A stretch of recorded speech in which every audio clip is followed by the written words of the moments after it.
लापरवाह मेजबान team India का हुआ अपमान, खिलाड़ियों के खाने से खिलवाड़, आखिर कौन है कसूरवार। नमस्कार, भारत की बात के साथ हाजिर हूं मैं शोभना यादव। भारत की बात की शुरुआत इस सवाल के साथ कि टीम इंडिया का अपमान क्यों। ऑस्ट्रेलिया में टीम इंडिया के साथ जो बर्ताव हो रहा है उससे पूरा देश गुस्से में है। टीम की प्रैक्टिस से लेकर खाने तक की बदइंतजामी का आखिर कौन है जिम्मेदार।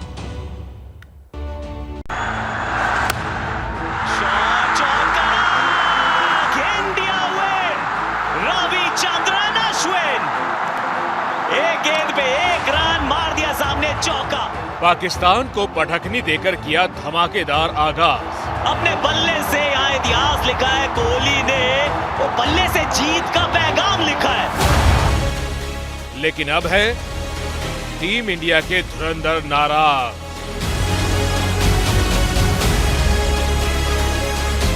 खिलाड़ियों के खाने के साथ हुआ खेल।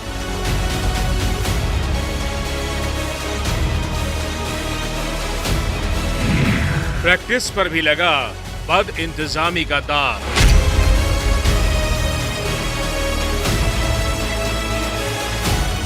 टीम इंडिया के शेरों से क्यों ऐसा बर्ताव।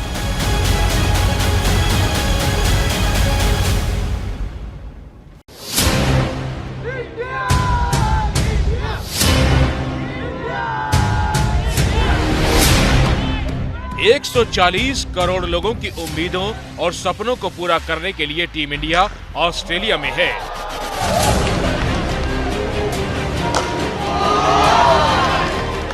लेकिन ऑस्ट्रेलिया में टीम इंडिया के खिलाड़ियों के साथ जो बर्ताव किया जा रहा है उसने खलबली मचा दी। टीम इंडिया के खाने पीने से लेकर प्रैक्टिस की सुविधा और यहां तक कि एयरपोर्ट तक पर लापरवाही के आरोप लग रहे हैं। बीसीसीआई सूत्रों के मुताबिक नाराजगी की वजह से टीम इंडिया ने आज कोई प्रैक्टिस भी नहीं की, क्योंकि प्रैक्टिस के लिए टीम इंडिया को जो जगह दी गई थी वो सिडनी से 42 किलोमीटर दूर ब्लैक टाउन में थी।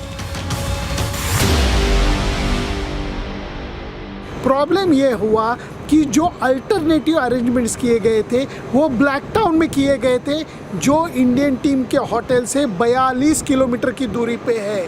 तो मैच के पहले दिन 42 किलोमीटर दूर जाके प्रैक्टिस करना ये संभव नहीं था। इसलिए इंडियन टीम इतना ही सोच रही थी कि जब इंडिया में कोई टीम आती है तो कितनी मेहमान नवाजी हम करते थे, कितनी बेहतरीन सुविधा हम आने वाली टीम के लिए उपलब्ध कर देते हैं। इतना करना क्या कोई बड़ी बात है?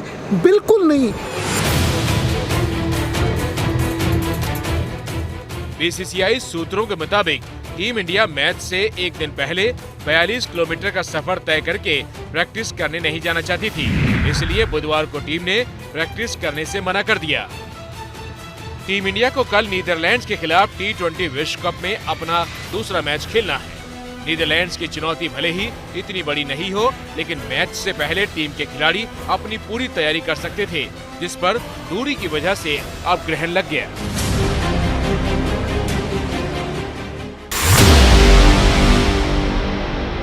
आप विश्वास रखिए, ये जो एबीपी न्यूज़ का पत्रकार है सुनंदन लेले, उसका खाने का डिब्बा रोहित शर्मा को देना पड़ा। रोहित शर्मा ने वो खाया और फिर से प्रैक्टिस में जुट गया। ठीक सुना आपने, रोहित शर्मा को एबीपी न्यूज़ संवाददाता सुनंदन लेले की टिफिन से खाना पड़ा। टीम इंडिया के साथ जो दूसरा खराब बर्ताव हुआ वो खाने को लेकर है। दरअसल टीम इंडिया को सिडनी में प्रैक्टिस के बाद जो खाना खिलाया गया वो बेहद खराब क्वालिटी का था। बीसीसीआई सूत्रों के मुताबिक प्रैक्टिस के बाद खिलाड़ियों को घटिया सैंडविच दिए गए, जो खिलाड़ियों ने खाने से मना कर दिया।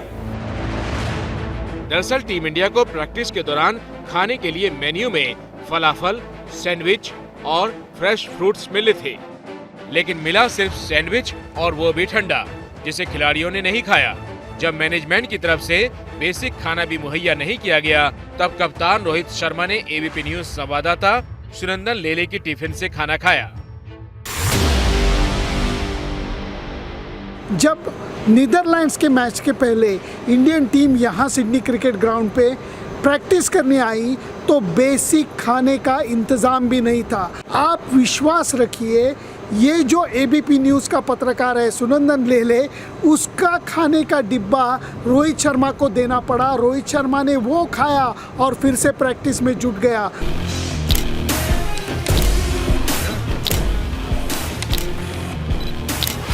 सिडनी में घटिया खाने को लेकर किसी के पास कोई दलील नहीं है। हालांकि बीसीसीआई ने इस पर आधिकारिक बयान नहीं दिया, लेकिन ऐसा माना जा रहा है कि बीसीसीआई और खिलाड़ी सिर्फ खेल पर फोकस करना चाहते हैं, इसलिए फिलहाल किसी विवाद में उलझना नहीं चाह रहे।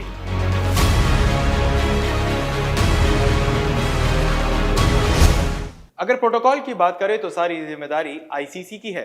दरअसल प्रैक्टिस सेशंस के दौरान आईसीसी और लोकल क्रिकेट एसोसिएशन दोनों के जिम्मे होता है कि वो टीमों के खाने पीने का इंतजाम करें। सिडनी की बात करें तो ये जिम्मेदारी सीधे सीधे New South Wales Cricket Association की बनती है, जो उसने ठीक से नहीं निभाई। इतना ही नहीं, सिडनी में प्रैक्टिस के दौरान कई खिलाड़ी मैदान में नहीं उतरे, जिसको लेकर भी अटकलें लगाई जाने लगी हैं। हालांकि गेंदबाजी कोच ने टीम में ऑल इज वेल की बात कही है। The three pacers, Bhuvneshwar Kumar, Arshdeep and Shami did not come, and even Hardik Pandya. So they were resting. All good with the team? All good with the team. I think it's just an optional practice session we had, and that's the reason they didn't turn up. So just before the game, you already leave it up to the bowlers. Team India के साथ लापरवाही और बद इंतजामी की बात करें तो इसकी शुरुआत विश्व कप के मुकाबलों से पहले ही हो चुकी थी।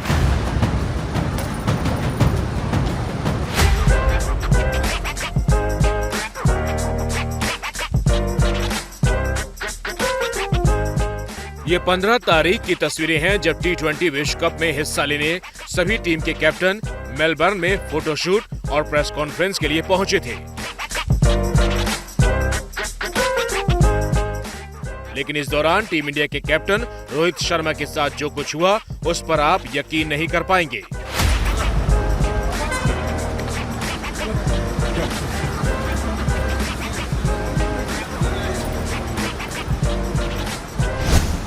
इंडियन टीम के कप्तान जो है रोहित शर्मा, 15 तारीख को वो कैप्टन्स प्रेस कॉन्फ्रेंस के लिए पहली बार आ चुके थे मेलबर्न, वो भी पर्थ से फ्लाइट लेते हुए।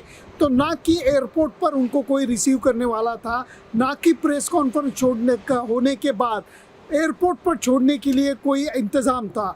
दोनों टाइम रोहित शर्मा को टैक्सी लेके आना पड़ा था।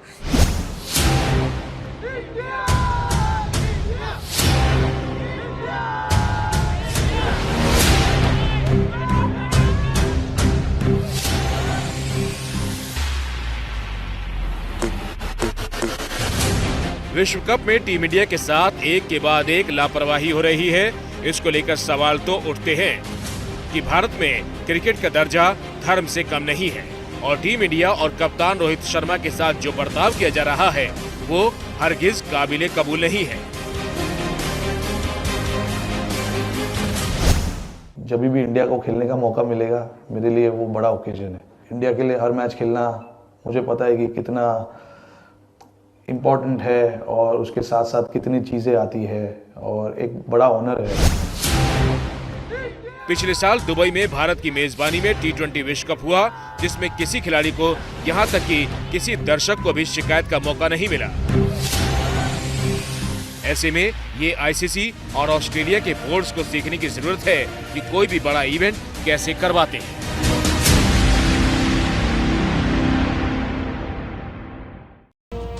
भारत की बात में अब बात पंजाबी सिंगर सिद्धू मूसेवाला की, जिनकी हत्या को 5 महीने बीत चुके हैं।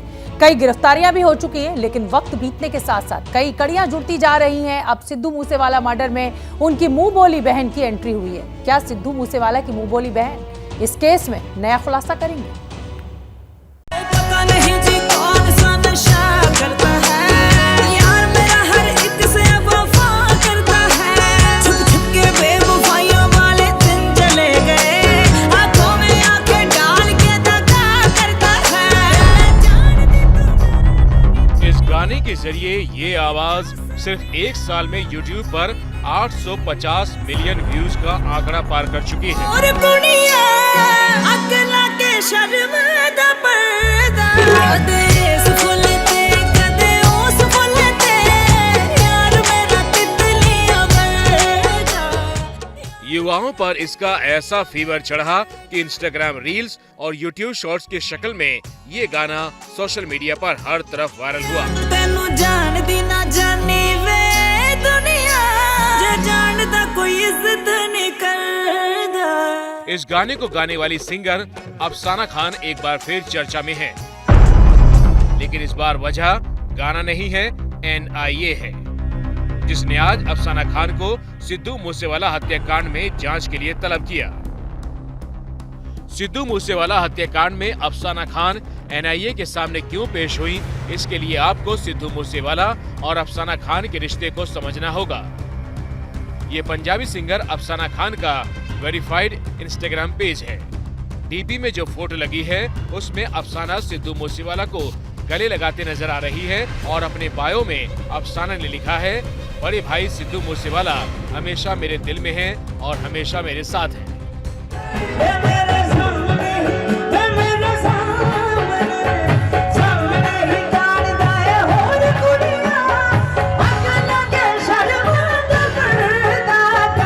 पंजाबी म्यूजिक इंडस्ट्री में अफसाना भले ही बड़ा मुकाम बन चुकी हो, लेकिन उनकी पहचान सिद्धू मूसेवाला की मुंह भोली बहन के तौर पर ही होती है और रिश्ते की यही कहानी इंस्टाग्राम स्टोरी भी बयां करती है। दबन दुबन वाला तो भाई जमी 1% कहानी नहीं है, जमी दबन दुबन वाला ते सारा कुछ घैंट है। ना लीली पीली दी परवाह अज कीती है, ना कल करनी है, ना परसों करनी है। जब अफसाना की शादी हुई थी तो इस मौके पर सिद्धू मूसेवाला ने भी शिरकत की।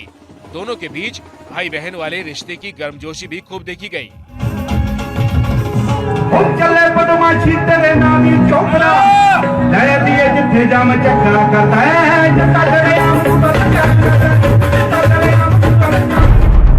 अब सिद्धू मूसेवाला की हत्या हुई तो अफसाना खान ने जस्टिस फॉर सिद्धू मूसेवाला की मुहिम छेड़ दी और जब सिद्धू मूसेवाला के घर वाले मुश्किल वक्त में थे तो उनके साथ ढाल की तरह नजर भी आई।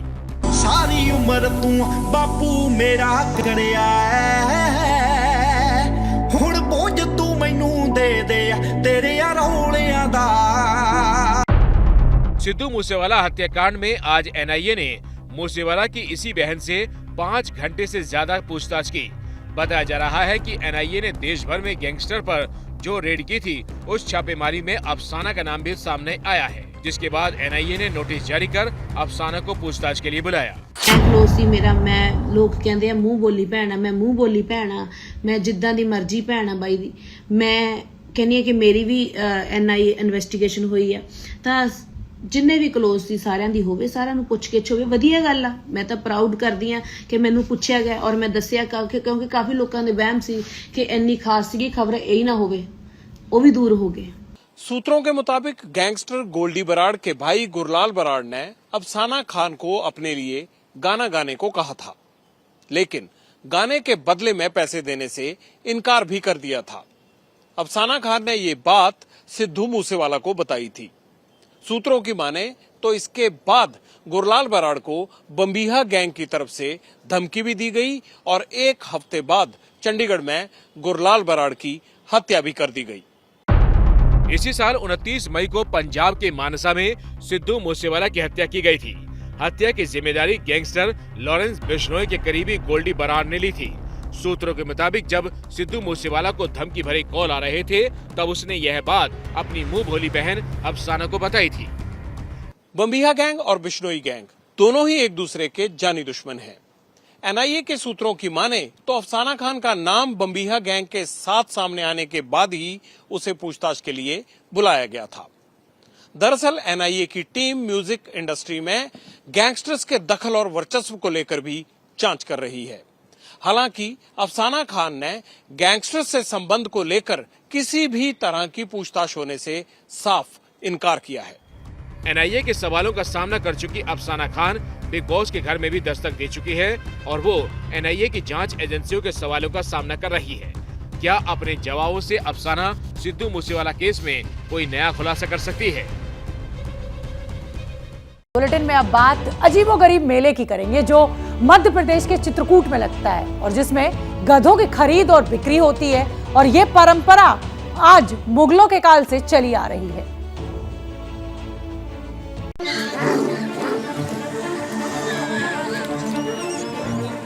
चारों तरफ गधों का हुजूम। कोरोना काल के बाद फिर लौटा गधों का मेला। मेला का नाम कानों में गूंजते ही आपके मन में खिलौनों और पकवान की दुकान तैरने लगी होंगी, लेकिन इस मेले में गधों की बिक्री और खरीदी होती है। 3 दिनों तक चलने वाले इस मेले में अलग अलग राज्यों से लोग पहुंचते हैं। तस्वीरें मध्य प्रदेश के चित्रकूट की हैं, जो भगवान राम की नगरी के नाम से भी मशहूर है। राम की इसी नगरी में हर साल दिवाली के अगले दिन गधा मेला लगने की परंपरा है। माना जाता है कि मुगल बादशाह औरंगजेब के समय से चित्रकूट में गधा मेले की शुरुआत हुई। लोगों का दावा है कि औरंगजेब की सेना में रसद और असलाहा ढोने की कमी हुई, तो उसने इलाके के खच्चरों और गधे मालिकों को इसी मैदान में इकट्ठा कर गधे खरीदे। तभी से यहाँ गधा मेला की शुरुआत हो गई। यहाँ से वैष्णो माता, बद्रीनाथ और जहाँ ये मणिपुर बर्मा बॉर्डर जाते हैं, यहाँ का जानवर 1.5 लाख 2 लाख तक का जानवर बिकता है यहाँ। इस साल तो अभी जो है कोई ज़्यादा व्यापारी नहीं है, पर 61,000 तक की जो है सबसे महंगी खच्चरी बिकी हुई है।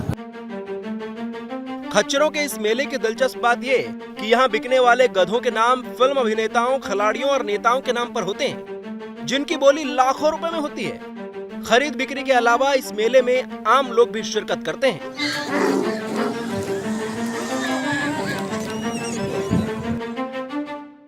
इस समय की बड़ी खबर आपको बता दें, मुंबई से सटे पालघर की केमिकल फैक्ट्री में बॉयलर फटा, 3 लोगों की मौत हो गई है, 10 लोग जख्मी हैं। इस धमाके में मरने वालों की संख्या 3 पहुंच चुकी है, 10 लोग जख्मी हैं जिनका उपचार पास के अस्पताल में चल रहा है। बोईसर में केमिकल फैक्ट्री में ये बड़ा धमाका हुआ है, मरने वालों की संख्या बढ़ने की आशंका है।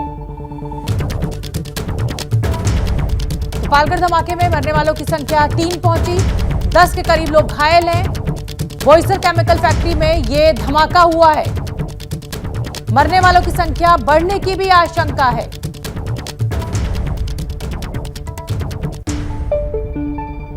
मुंबई से सटे पालघर की केमिकल फैक्ट्री में जबरदस्त धमाका हुआ है। भगेरिया केमिकल कंपनी में बॉयलर फटने से 3 लोगों की मौत हो गई है। जितेंद्र दीक्षित ज्यादा जानकारी लिए हुए जुड़ रहे हैं। जितेंद्र, क्या अपडेट है इस खबर पर? देखिए, जो जानकारी मिली है उसके मुताबिक आज शाम मुंबई के करीब पालघर जिले के बोईसर तारापुर इंडस्ट्रियल स्टेट में जो है, तारापुर का जो इंडस्ट्रियल एरिया है, वहां के भगेरिया केमिकल कंपनी में विस्फोट हुआ। और बताते हैं कि विस्फोट जो है फैक्ट्री के बॉयलर में हुआ। उत्पादन के दौरान फैक्ट्री जो है पूरी तरह से काम कर रही थी, कर्मचारी वहां पर मौजूद थे और उसी दौरान ये विस्फोट हुआ। और विस्फोट में बताया जा रहा है कि 3 मजदूरों की मौत हो गई है जो कि उस फैक्ट्री में काम कर रहे थे और 10 मजदूर जो है वो घायल हुए हैं, जिनमें से कुछ की हालत चिंताजनक बताई जा रही है। काफी झुलस गए हैं ये लोग। और जहां तक आग का सवाल है तो आग पर फिलहाल काबू पा लिया गया है। पुलिस मौके पर पहुंच गई है और ये हादसा किस तरह से हुआ इसकी जांच पुलिस शुरू कर दी है। जी, बहुत बहुत धन्यवाद जितेंद्र दीक्षित इस पूरी जानकारी के लिए। नजर बना के रखिए, जैसे कोई अपडेट होगा हम सबसे पहले एबीपी न्यूज के जरिए अपने दर्शकों तक पहुंचाएंगे।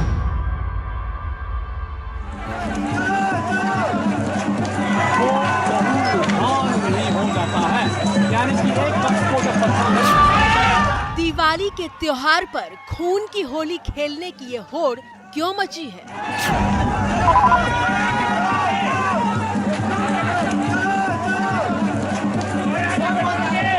दिए जलाने वाले हाथों में पत्थर की बारिश करने की बेचैनी क्यों मची है?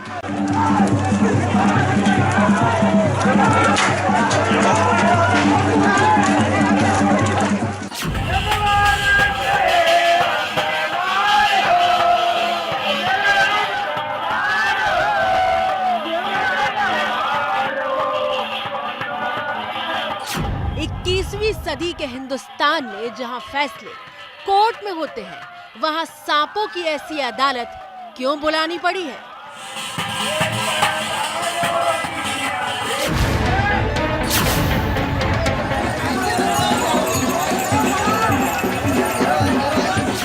जहां दिवाली की रौनक होनी चाहिए, वहां जान जोखिम में डालकर कौन सी सनक पूरी की जा रही है?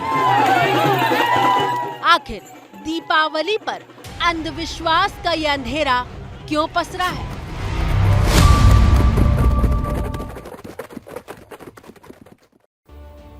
दीपावली मतलब रोशनी, दिवाली मतलब खुशियों का उजाला। लेकिन इसी दिवाली पर देश के कोने कोने में अंधविश्वास का गहरा अंधेरा पसरा हुआ दिखाई दे रहा है। आस्था के नाम पर जान दांव पर लगाई जा रही है। ढोल नगाड़ों की आवाज के बीच जान की बाजी लगाने का जश्न मनाया जा रहा है। ऐसा क्यों हो रहा है? इसकी वजह हम आपको बताएंगे, लेकिन पहले हैरान और परेशान करने वाली वो तस्वीर देखिए जो हिमाचल प्रदेश के शिमला से आई है।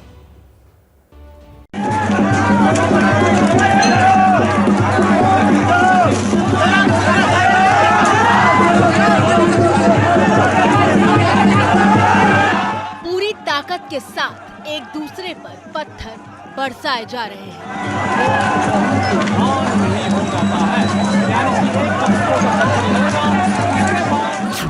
जमीन पर पत्थरों की चादर बिछी हुई है।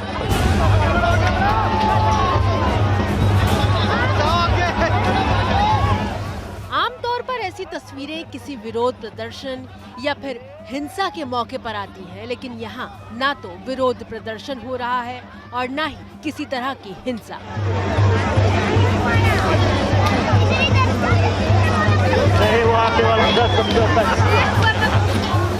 देखकर और सुनकर अजीब लगेगा, लेकिन हकीकत यही है कि ये सब मिलकर खून की होली खेल रहे हैं। बावजूद इसके इनके चेहरे पर उल्लास दिखाई दे रहा है। पत्थरबाजी करने वाला एक गुट सड़क पर है और दूसरा गुट दूसरी तरफ कुछ ऊंचाई पर दिखाई दे रहा है।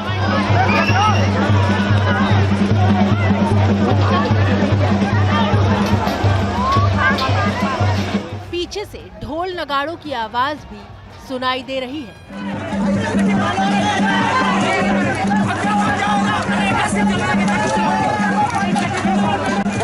दो पक्षों के बीच पत्थर बरसाने का ये सिलसिला तब तक जारी रहता है जब तक कि दूसरा पक्ष बुरी तरह से लहूलुहान न हो जाए।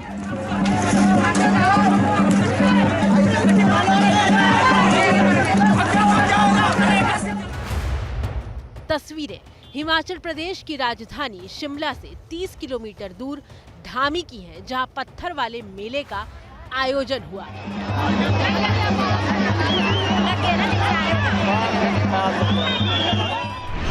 इस मेले का आयोजन कई दशकों से किया जा रहा है।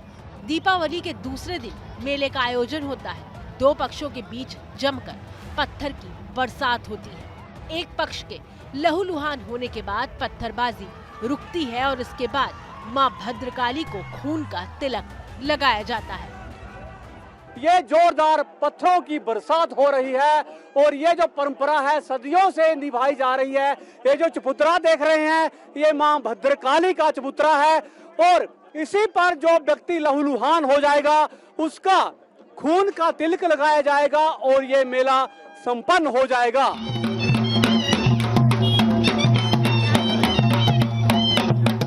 इस मौके पर धामी रियासत के राजा शाही अंदाज में पहुंचे और इस अंधविश्वास के पीछे की कहानी कुछ ऐसी है कि पहले यहाँ हर साल मां भद्रकाली को नर बलि दी जाती थी।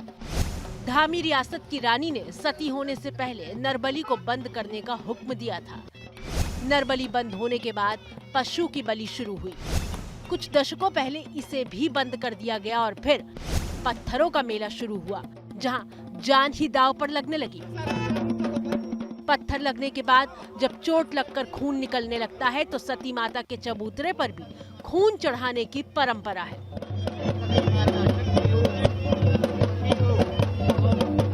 हमारे घर में राज परिवार में किसी कोई स्वर्गवास हो जाए और शव घर में पड़ा हो तो पहले हमें अपना ये जो परंपरा है, ये पत्थर का खेल है, वो मनाना पड़ता है, उसे पूरा करना पड़ता है। उसके बाद जो शव है फिर उसका अंतिम संस्कार करते हैं। हिंदुस्तान में ऐसे अंधविश्वास का बोलबाला है क्योंकि देश में अंधविश्वास पर लगाम लगाने वाला कोई राष्ट्रीय कानून नहीं है। सेक्शन 302 के तहत नरबली जैसे जघन्य अपराध पर भी तभी सजा का प्रावधान है जब व्यक्ति की मौत हो जाती है।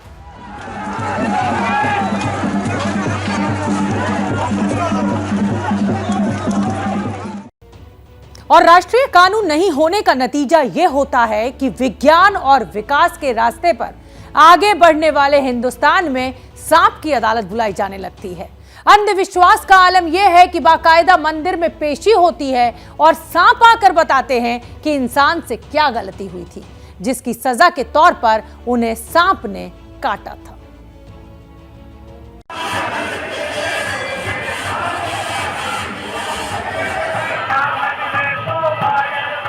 हर तरफ ढोल मंजीरों की थाप गूंज रही है। तमाम चेहरों के मुंह से संगीत के सुरों की बरसात हो रही है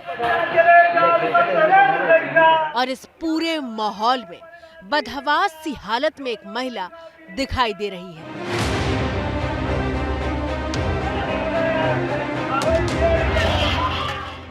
जिसे 3 पुरुषों ने पकड़ रखा है।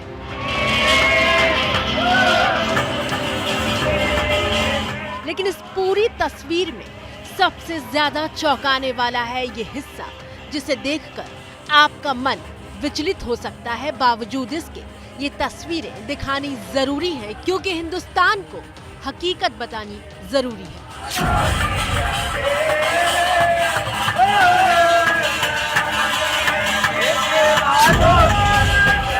महिला की हथेली की चमड़ी को एक शख्स ने प्लास से दबा रखा है। वो प्लास जो घर में मशीनों के पेंच खोलने के लिए इस्तेमाल किया जाता है।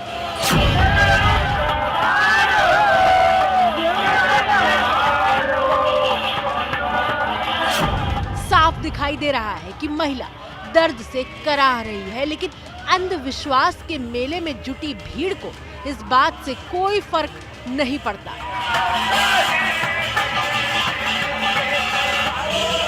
मंदिर की चौखट पर यह तमाशा काफी देर तक इसी तरह चलता रहता है।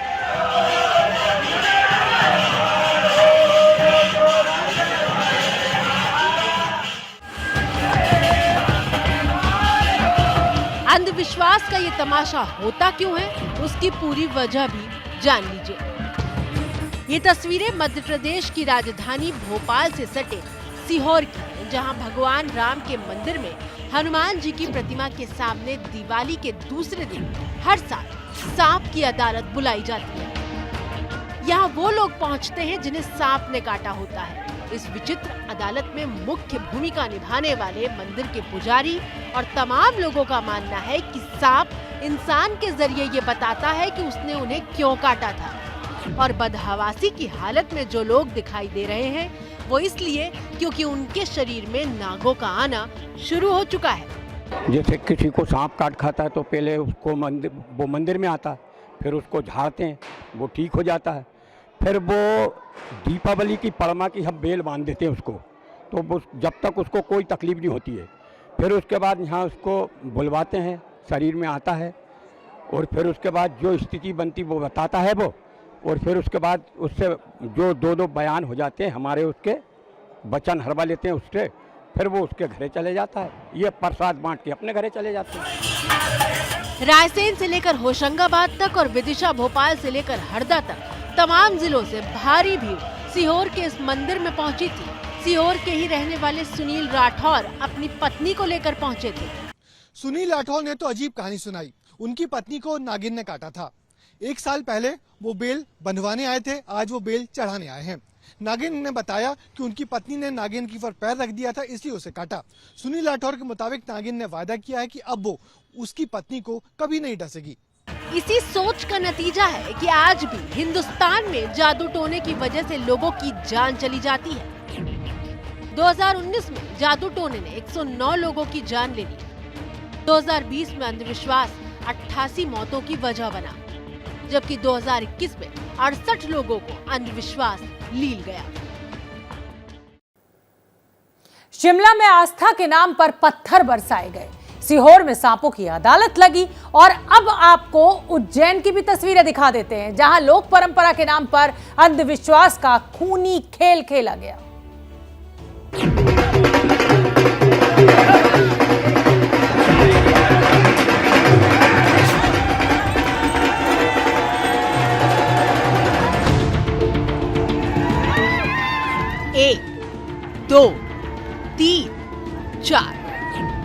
मवेशी की गिनती कर पाना भी मुश्किल है। सड़क पर लोगों का हुजूम है। ढोल नगाड़ों के बीच कुछ लोग हाथ जोड़े जमीन पर लेटे हुए हैं। थोड़ी ही देर में मवेशियों का झुंड सड़क पर लेटे हुए लोगों को रौंदते हुए आगे बढ़ता दिखाई देता है।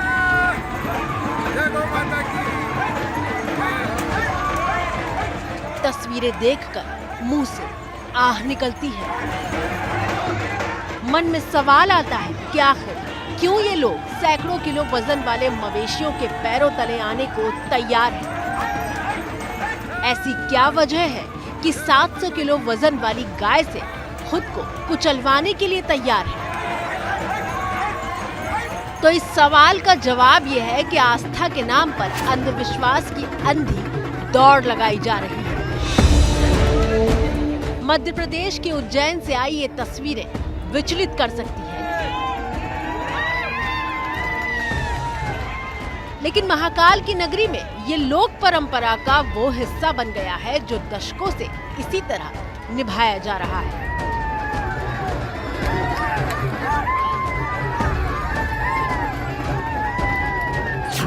उज्जैन शहर से करीब 60 किलोमीटर दूर भिड़ावद और लोहारिया में गोवर्धन पूजा के नाम पर अंधविश्वास का ये जानलेवा खेल खेला गया।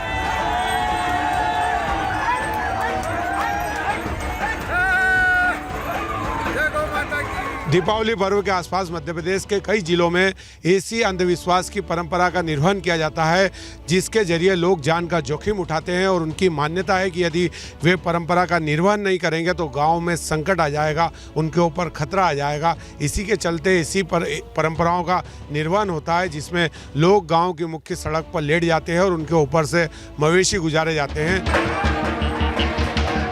ऐसी मान्यता है कि जो लोग इस तरह मवेशियों को अपने ऊपर से गुजरने देते हैं उनकी मन्नत पूरी हो जाती है। बस अपने इसी अंधविश्वास में कई लोग जमीन पर लेट गए और सजा धजा कर लाए गए मवेशी एक के बाद एक गुजरते रहे। गाय और गौरी की पूजा होती है, कई वर्षों से ये कार्यक्रम चला आ रहा है। गाँव में प्रथा है, सबकी मन्नतें भी पूरी होती है। आस्था के नाम पर अंधविश्वास का ये खेल देखने के लिए लोग दूर दूर से आते हैं और खेल खत्म होने पर साफा बांधकर उनका अभिनंदन किया जाता है। अंधविश्वास की सनक वाली ये कहानी सिर्फ एक जिले की नहीं है। उज्जैन से करीब 160 किलोमीटर दूर एमपी के झाबुआ की तस्वीर देखिए। सिर्फ जगह का नाम अलग है, कहानी वही है। यहाँ भी आस्था, परंपरा और लोक पर्व के नाम पर जान दांव पर लगाने का तमाशा हुआ। जमीन पर एक कतार में लोग लेटे हुए हैं। मोरपंख से सजे मवेशियों को एक एक करके ऊपर से दौड़ाया जा रहा है। झाबुआ में गाय गोहरी नाम की ये परंपरा दीपावली के एक दिन बाद मनाई जाती है और इन्हें भी ऐसा लगता है कि इस परंपरा को निभाने वालों की मनोकामना पूरी होती है।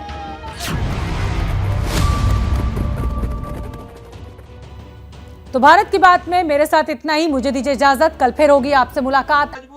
क्या मजबूरी है मेरी, बताइए। मैं अभी आपको बताती हूँ कि मैंने ओए होए होए होए नमकीन के चटकारे लेते हुए टकटकी मार के डिबेट शो को पॉज रिपीट कर करके देख रहे हैं जोगिंदर जी। इनकी तरह आप भी देखें अपनी फेवरेट डिबेट्स को रिपीट कर और डाउनलोड कीजिए एबीपी लाइव ऐप अपने स्मार्ट टीवी पर।